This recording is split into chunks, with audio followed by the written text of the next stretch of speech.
میں جب تک جان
چنیوٹی صاحب نے انہوں نے پہلے کا کہا ہوا ہے. جی جناب سپیکر بہت بہت شکریہ.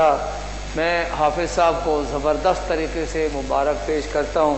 یقیناً جو رانا مشہود صاحب نے آواز اٹھائی کہ نور الحق قادری صاحب نے اشارہ کیا، بتایا کہ 4-5 ممبران تھے جنہوں نے یہ کہا تھا کہ ان کو کمیشن میں شامل کر دیا جائے. ان کے نام واضح ہونے چاہیے، پتہ چلے قوم کو اپنے خیر خواہوں کا اور جو بدخواہ ان کا.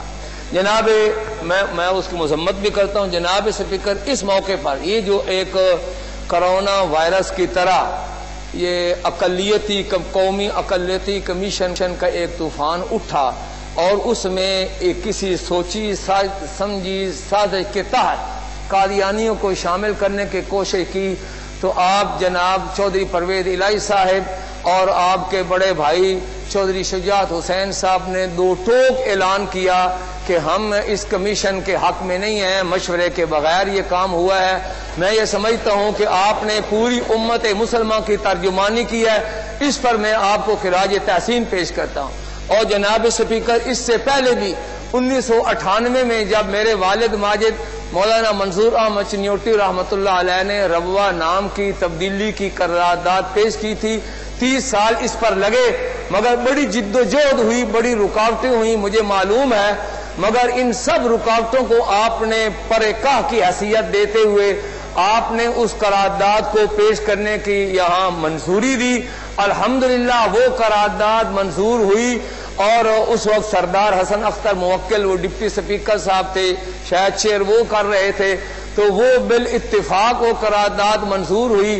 میں اس زمانے کے آپ جو سپیکر ہیں، اس وقت بھی سپیکر تھے، آج بھی الحمدللہ سپیکر ہیں، اس وقت کے تمام ممبران وزراء جنہوں نے اس قرارداد کی تائید کی، میں ان کو خراج تحسین پیش کرتا ہوں.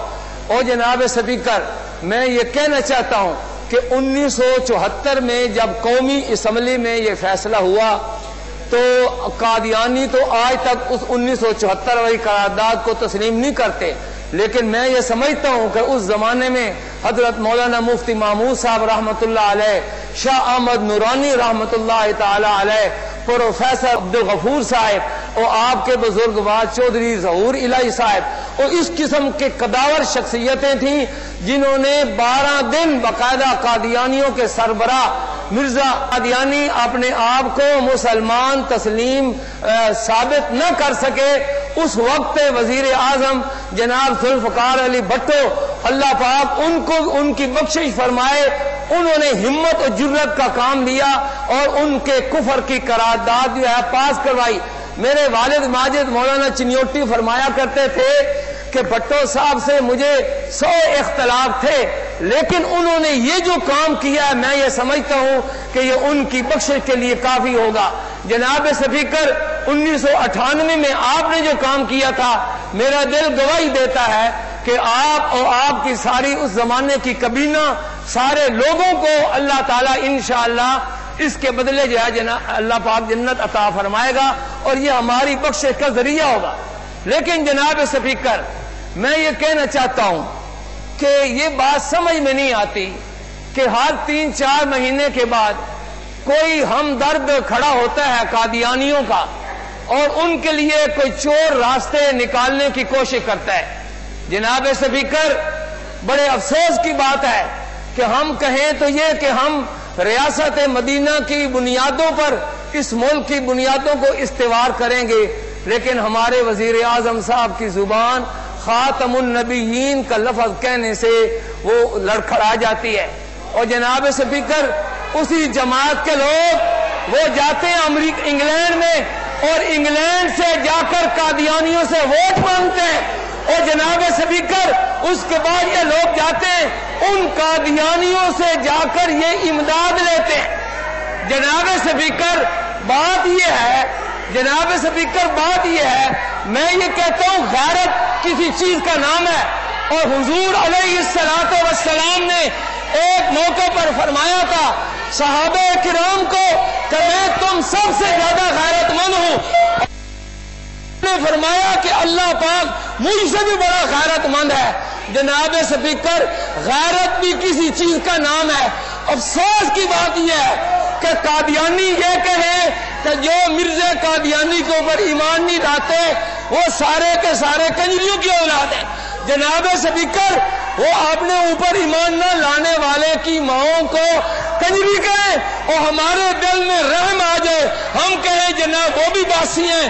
جناب سپیکر میرا مطالبہ یہ ہے کہ قادیانیوں نے 1974 سے اس قرارداد کو تسلیم نہیں کیا، اس لیے 7 ستمبر 1974 سے لے کر آج تک قادیانی ہر روز وہ پاکستان۔ چلو ٹھیک ہے چنوٹی صاحب، ٹھیک ہے چنوٹی صاحب، بڑی شرارت۔ چلو بس چنوٹی صاحب کوٹا پورا ہو گیا ہے، کوٹا پورا ہو گیا ہے۔ اچھا یہ اجلاس کا وقت بھی ختم ہو گیا ہے، لہذا اجلاس غیر معینہ مدت کے لیے ملتوی کیا جاتا ہے۔